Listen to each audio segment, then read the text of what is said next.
नमस्कार. श्री स्वामी समर्थ. अक्षय तृतीया म्हणजे अक्षय, ज्याला क्षय नाहीये असं. या दिवशी तुम्ही जे काही चांगले वाईट कर्म कराल ते कर्म क्षय होणार नाही. त्यामुळे अक्षय तृतीयेच्या दिवशी आपण चांगले काम करायचे आहे आणि अक्षय पुण्य आपण मिळवायचं आहे. भगवान श्रीकृष्णाने सुदामाला जे काही दिलं धन वैभव, तो दिवस देखील अक्षय तृतीया हाच होता.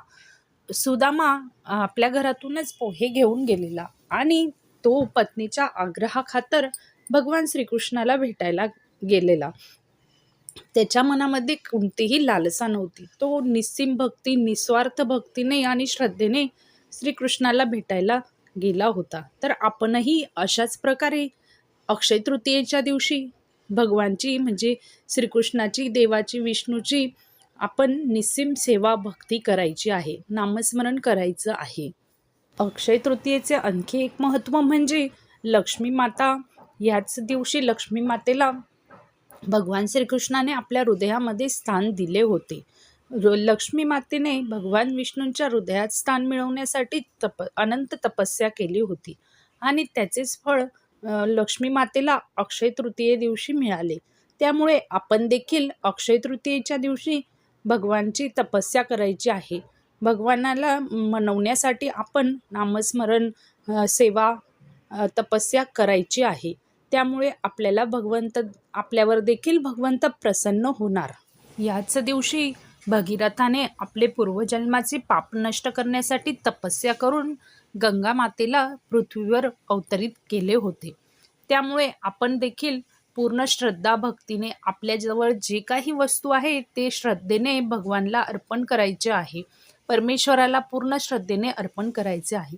आणि तुम्ही सोनं चांदी खरेदी करू शकत नाही तर जे तुमच्याकडे आधीच आहे सोनं चांदी, ते तुम्ही आपल्या देवघरात ठेवून त्याची पूर्ण श्रद्धेने भक्तीने पूजा करायची आहे.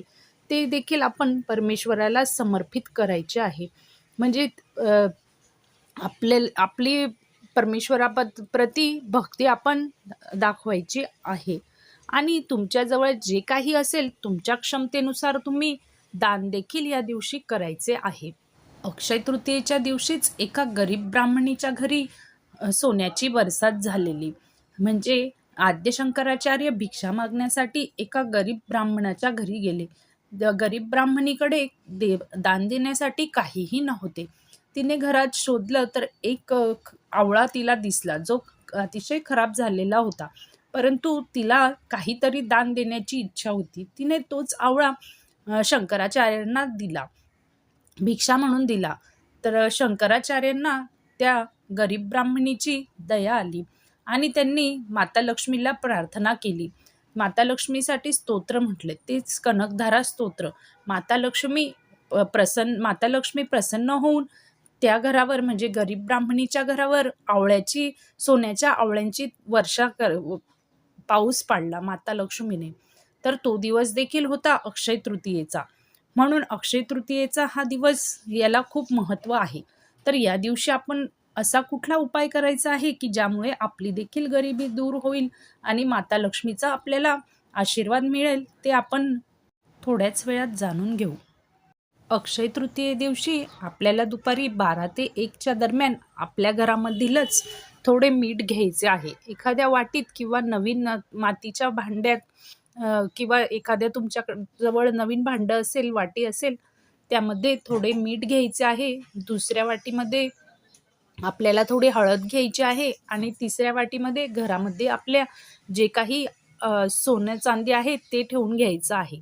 आणि ते आपल्या देवघरात ठेवून आपल्याला त्याची हळदी कुंकू चंदन लावून गंध पुष्प धूपदीप दाखवून पूजा करायची आहे.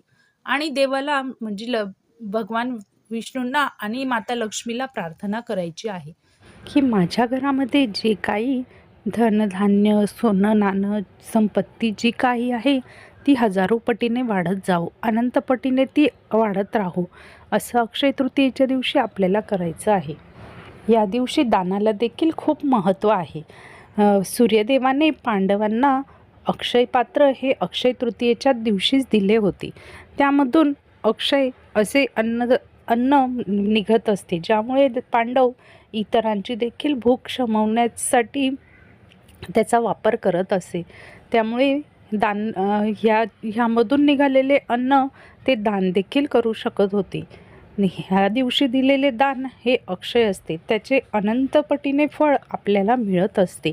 त्यामुळे अक्षय तृतीयेला आपण कोणालाही उपाशी असेल त्याला भोजन द्यायचे आहे आणि अन्नधान्य जे काही असेल ते दान द्यायचं आहे. या दिवशी आपल्याला क्रोध करायचा नाही आहे आणि चिडचिड देखील करायची नाही आहे. मुलांना मारहाण करायची नाही आहे. या दिवशी आपण घरातील वातावरण अतिशय चांगले ठेवायचे आहे, प्रसन्न ठेवायचे आहे, जेणेकरून ते आपल्या चांगले परिणाम, चांगले फळ अक्षय होऊन आपल्याला पुढे पुढे चांगले फळ देत राहील. घरामध्ये भोजन देखील छान, स्वादिष्ट आणि सात्विक बनवायचे आहे. या दिवशी तुम्ही गरिबांना दही आणि भात देखील दान करू शकतात. यामुळे आपला चंद्रग्रह मजबूत होतो. पिण्यासाठी थंड पाणी पिण्यासाठी मातीचे मटके देखील तुम्ही दान करू शकतात. छत्री देखील तुम्ही गरिबांना दान करू शकतात. तर उन्हाळ्यामध्ये आपल्याला ज्या ज्या वस्तूंची गरज भासते त्या वस्तूंचे दान अक्षय तृतीयेच्या दिवशी जरूर करावे, जेणेकरून त्याचे अक्षय पुण्य आपल्याला मिळेल आणि पुढे पुढे देखील मिळतच राहील. आता आपण जाणून घेऊया अक्षय तृतीयेचा विशेष उपाय, जो अतिशय प्रभावी आहे. एक गुरुजी आहे, त्यांनी हा उपाय सांगितलेला आहे, तोच मी तुम्हाला सांगत आहे. हा अतिशय प्रभावी उपाय आहे. हा तुम्ही अक्षय तृतीयेच्या दिवशी सर्व घराची स्वच्छता करून, आपल्या देवी देवतांची पूजा वगैरे करून, नैवेद्य दाखवून आणि मग जो हळद, मीठ आणि सोन्याच्या दागिने, सोने चांदीच्या दागिने, शिक्के जे असतील तुमच्याजवळ त्याची पूजा केल्यानंतर हा उपाय करायचा आहे. तर ह्या उपायाने आपल्या घरामध्ये नक्कीच धनसमृद्धी येते. तर आपल्याला एक मातीचा छोटासा मटका घ्यायचा आहे किंवा तुमच्याकडे तांब्या असेल छोटा तरीही चालेल. आणि त्यावर आपल्याला एक पिवळा कपडा अंथरायचा आहे. पूर्ण लोटा पिवळ्या कपड्याने झाकला जाईल असं आपण त्यावर पिवळा कपडा अंथरायचा आहे. आणि त्यामध्ये आपल्याला काही पैसे ठेवायचे आहेत.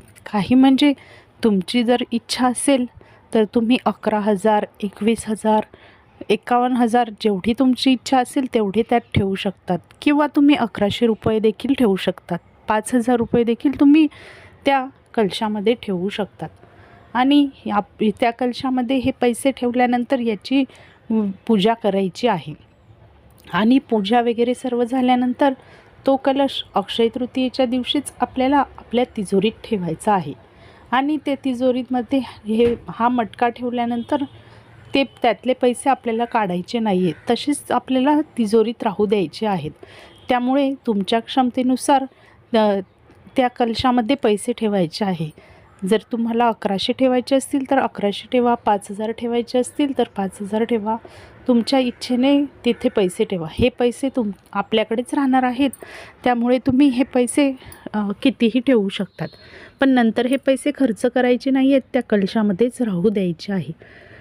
हा अत्यंत प्रभावी असा उपाय आहे, जो तुम्ही नक्कीच करायचा आहे.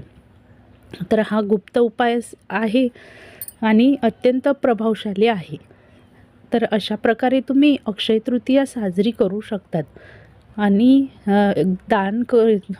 केलेल्या अन्नदान करून देखील आपण अनंतपटीने फळ मिळवू शकतो, पुण्य मिळवू शकतो. अशा प्रकारे आपण अक्षय तृतीया साजरी करू शकतो. जर तुम्हाला माहिती आवडली असेल तर चॅनलला सबस्क्राईब करा. धन्यवाद.